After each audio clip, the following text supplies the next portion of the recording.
Today I watched a complete idiot do a gun tier list for Rust. Instead of complaining on the internet, I just decided to do it better.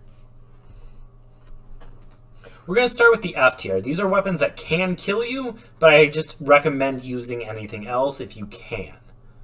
Obviously, a weapon is always better than no weapon, however, so if this is all you have, it's all you got. The first weapon I'm going to talk about is the Aoka pistol. Shotguns in this game do the same amount of damage despite which weapon fires it, except for one notable exception that I'm going to mention later on down this list, meaning the Aoka does the same damage per shot as any other shotgun in the game. The problem is, it is extremely unreliable. It can take between 1 and 5 clicks to actually fire. It's just praying to RNGesus and hoping for a best case scenario. This also means you have to track your target for the entire time.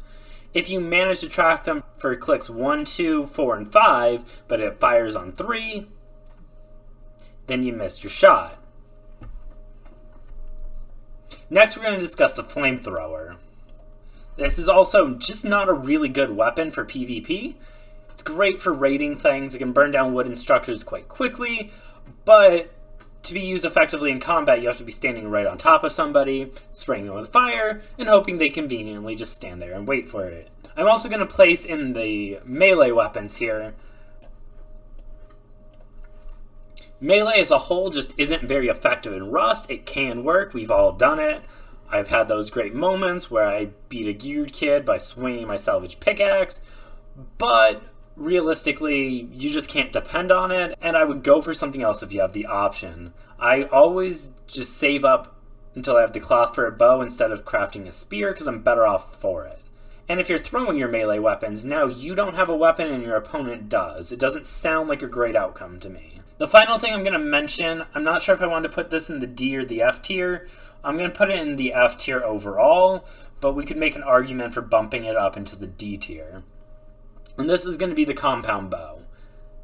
It has a really high skill ceiling and can make some really big plays.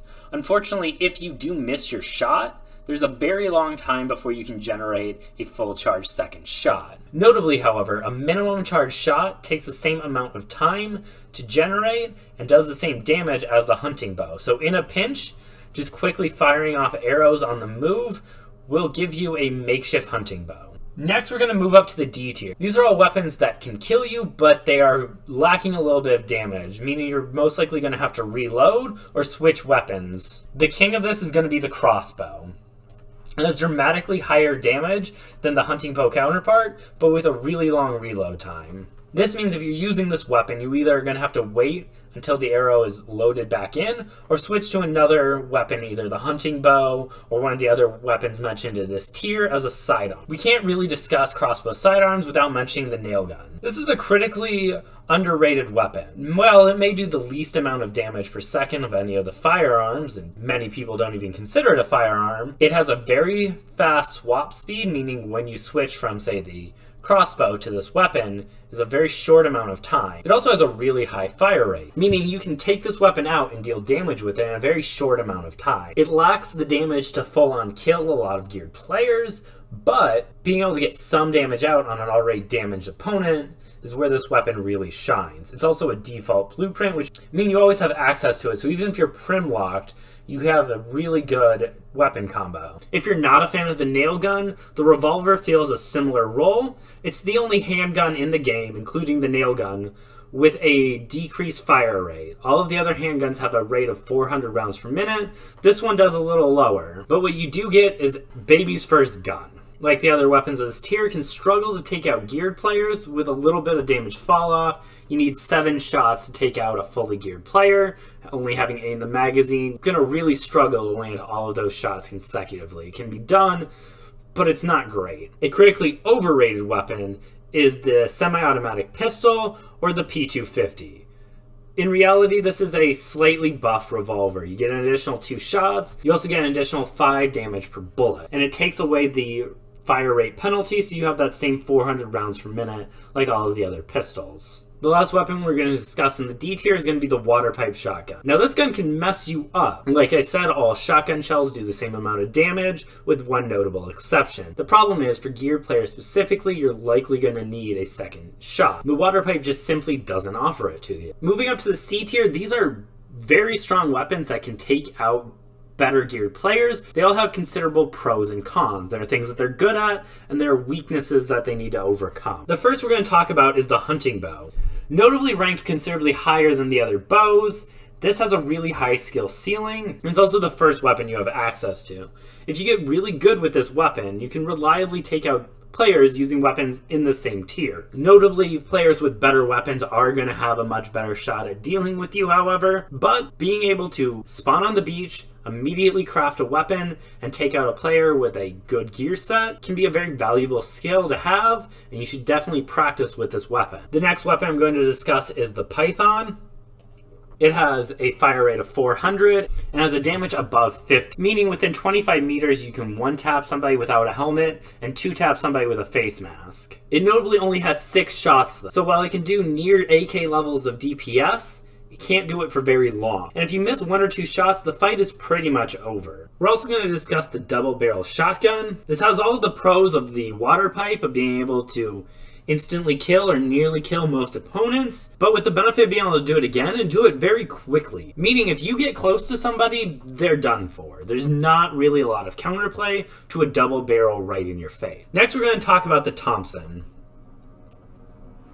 Of the two tier 2 SMGs, this is the crowd favorite. I disagree, however. It has the highest damage per bullet of any SMG, but the gun card does lie to you. It says 38 where it's actually 37.5. It also has one of the slowest fire rates in the game. Fire rate is always going to be more impactful than base damage because not everyone is perfect, and even if you are perfect, the game isn't perfect.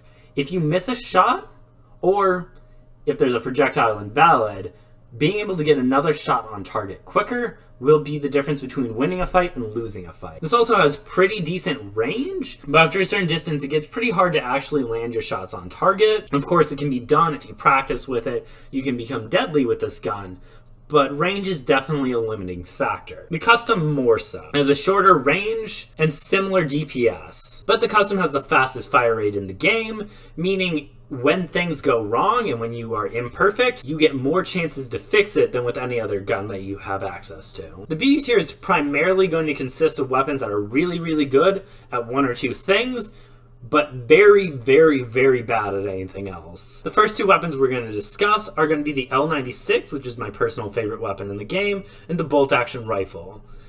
These are the 2 sniper rifles of the game, and they both deal 80 damage per shot. They're incredibly accurate and are at their best when a scope is mounted to them. The L96 cannot be crafted with a bolt action can. The pros of the L96 over the bolt action are an additional bullet in the magazine and being able to reload a magazine instead of individual cartridges. You also have less bullet drop and more range before damage fall off becomes an issue. The biggest pro to the bolt action is the iron sights.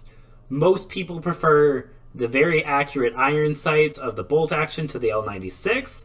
Personally, I disagree. I like not having the iron sights clouding my view, especially for longer shots, because when I want to adjust for bullet drop, I don't want a big piece of metal in the way. However, I can hit a headshot at 200 meters with the L96 using its iron sights, and most people can't hit a barrel at 1 meter. So, admittedly, the bolties are more usable iron sights for most people. We're also going to discuss the Spaz shotgun as well as the pump action shotgun.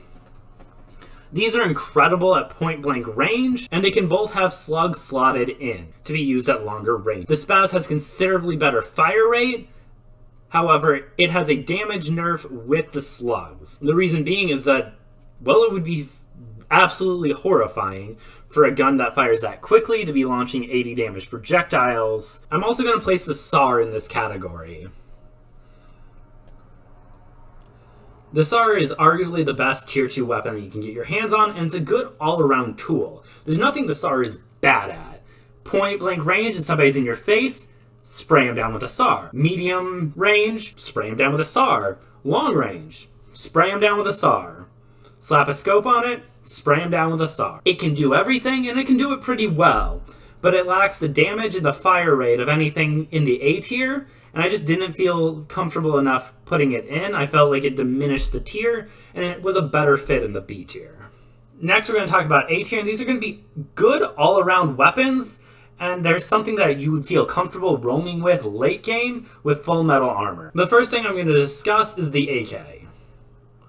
This is a grossly over-exaggerated weapon. People seem to think that this is God's gift to weebs, and that each is crafted by combining the soul of a true Chad with the tears of 100 role players. In reality, it's good. It has really good base stats, and it's effective at every usable range. It also has the most difficult to control recoil pattern in the game, the slowest fire rate in the game, and above 25 meters, you drop below that 50 damage threshold, making it considerably less useful than you would think, but it's still the AK. I mean, this thing slaps, don't get me wrong.